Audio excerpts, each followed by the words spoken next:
हमारे सम्मानीय मुख्यमंत्री आदरणीय भजनलाल जी शर्मा साहब, हमारे प्रत्याशी भाई सुखवंत सिंह जी, हमारी पार्टी के सम्मानीय जिला अध्यक्ष और यहाँ विराजमान जय ज्ञान आहूजा जी और मंच पर समस्त जन प्रतिनिधिगण,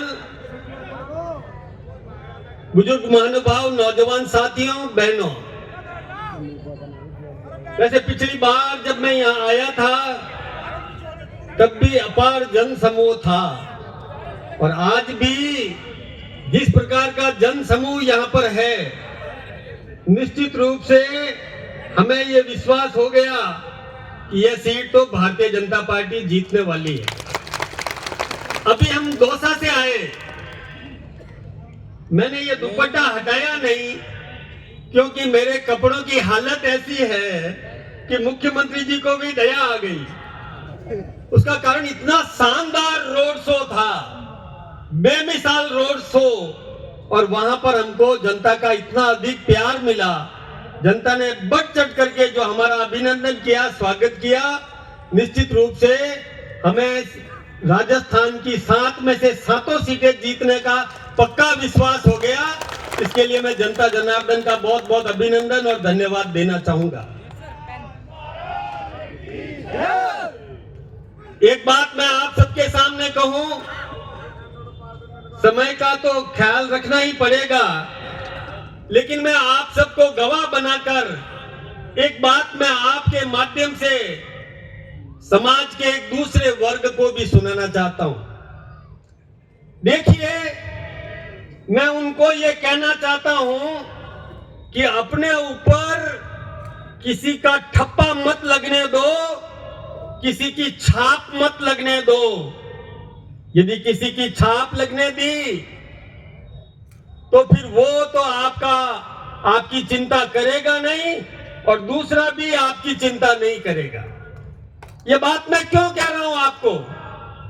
कई लोगों के खाते होते हैं, अकाउंट किसी दुकान पर खुलवा देते हैं कई लोग, और जहां खाता खुलवा देते हैं और उधार से माल खरीदते हैं, और कभी मार्केट में जाओगे तो वो दुकानदार भी जानता है कि ये तो मेरा ग्राहक है, मेरी दुकान पर ही आएगा और मेरे यहां से ही माल खरीदेगा, इसलिए इसकी गरज करने की जरूरत नहीं है, उसको बुलाने की जरूरत नहीं है।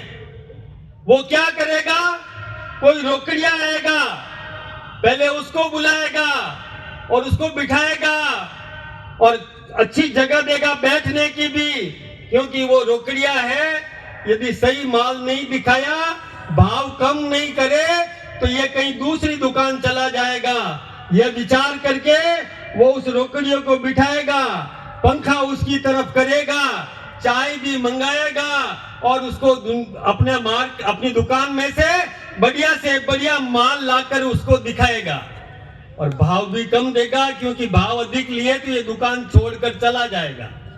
और सभी ग्राहक रोकड़ियों को सल्टाने के बाद जिसका खाता है उसको बुलाएगा और उसको बिठाएगा। कोई पंखा नहीं करेगा, कोई चाय भी नहीं पिलाएगा उसको, और दुकान में से जो सबसे पुराना माल कोई बिक नहीं रहा है वो माल ला करके उसके सामने रखेगा, क्योंकि मालूम है ये तो यहीं से खरीदने वाला है, ये ग्राहक मेरा है, परमानेंट है, इसको दूसरी दुकान से कोई खरीदी करने की जरूरत नहीं है, और वो अधिक भाव भी वसूलेगा।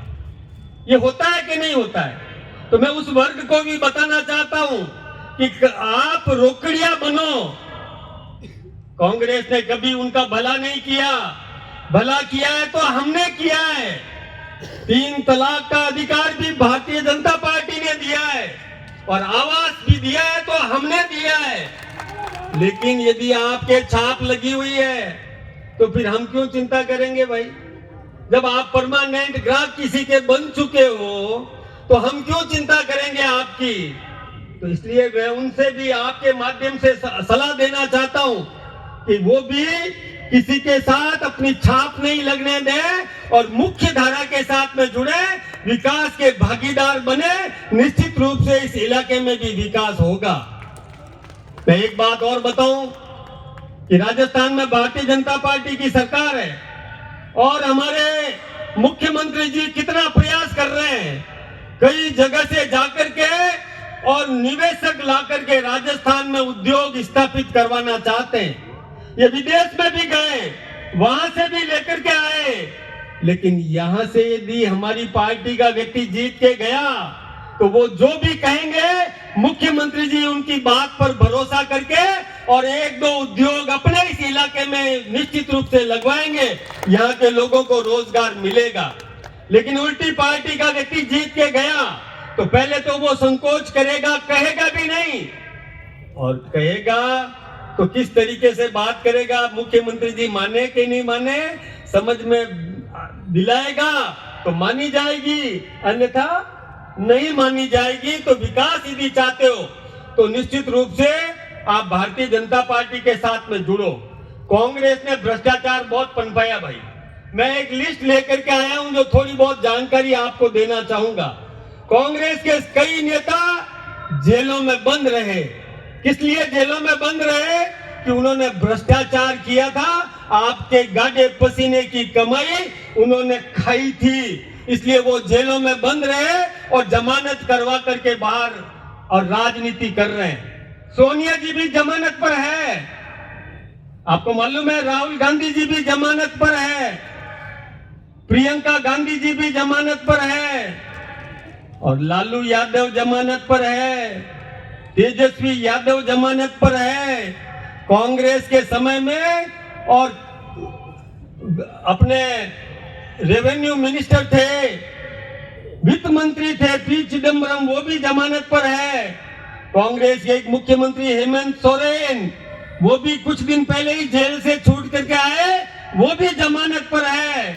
आपने देखा होगा एक कर्नाटक में DK शिव कुमार, उसके 64 ठिकानों पर छापे पड़े थे और सभी ठिकानों पर कमरे नोटों से भरे हुए मिले थे। आपने टीवी पर देखा होगा, गिनती नहीं हो सकती थी उन नोटों की, वो भी गिरफ्तार हुए, वो भी जमानत पर है। आपको पता होगा संजय सिंह, वो जमानत पर है, संजय यादव वो जमानत पर है, सिद्धारमैया, पार्वती रमैया वो भी जमानत पर है, कीर्ति चिदम्बरम वो भी जमानत पर है, वीरभद्र सिंह वो भी हिमाचल के पहले मुख्यमंत्री थे, वो भी जमानत पर है, अहमद पटेल भी गिरफ्तार हुए थे, और मध्य प्रदेश के पूर्व मुख्यमंत्री कमलनाथ भी गिरफ्तार हुए अगस्ता वेस्टलैंड में चौपर घोटाला में, वो भी जमानत पर है। आपको मालूम है केजरीवाल भी अभी गिरफ्तार रहे थे, यही नहीं मनीष सिसोदिया वो भी गिरफ्तार हुए, और बोफोर्स घोटाला, सत्यम घोटाला, 2G स्पेक्ट्रम, कितने घोटाले हैं, मैं ज्यादा समय नहीं लूंगा। ये सब नेता कांग्रेस के गिरफ्तार हुए और जमानत पर आकर के राजनीति कर रहे हैं। आपका पैसा था जो आपने गाढ़े पसीने की कमाई से और टैक्स के रूप में सरकार में जमा कराया था, उस पैसे को उन्होंने लूटा। किसी भी कीमत पर कांग्रेस का नेता है तो उसे हिसाब पूछिए कि आपके ये नेता जेलों में बंद रहे और किस मुंह से आप वोट मांगने के लिए आ रहे हो, हिसाब पूछिए। हमारे नेता आदरणीय नरेंद्र भाई मोदी जी आना पाई का हिसाब जनता की सेवा के लिए लगा रहे हैं, तभी तो, और फ्लैट कॉरिडोर बन रहे हैं, इलेक्ट्रिफिकेशन हो रहे हैं, सड़कें बन रही है और बिजली का इंतजाम हो रहा है, चिकित्सा का लाभ जनता को मिल रहा है, और सारे विकास के काम हिंदुस्तान की जनता के लिए कर रहे हैं। हमारे भजन लाल जी भी इसी प्रकार से, और जनता के हितों का पैसा जनता के लिए लगा रहे हैं, तभी तो पेट्रोल की कीमतें कम कर सके ये, तभी तो डीजल की कीमतें कम कर सके, तभी तो गैस की कीमतें कम कर सके, तभी तो ये, और देश के प्रधानमंत्री 6,000 रुपया किसान सम्मान निधि का दे रहे हैं, ये 2,000 रुपया अपनी तरफ से जोड़ के और जनता को दे रहे हैं। ये सब काम आपके सामने हो रहे हैं। बिजली के लिए सोलर पैनल्स ये लगाने के लिए तैयार है, घर घर में सोलर पैनल्स लगेंगे, उस पर ये सब्सिडी देंगे आपको, आपके बिजली के बिल नहीं आएंगे। इससे ज्यादा और क्या चाहिए? ये जन सेवक है जनता की सेवा के लिए आप सबके बीच में आए हैं। विकास में भागीदार बने और उस वर्ग को भी समझा दे। आप सबका बहुत बहुत धन्यवाद।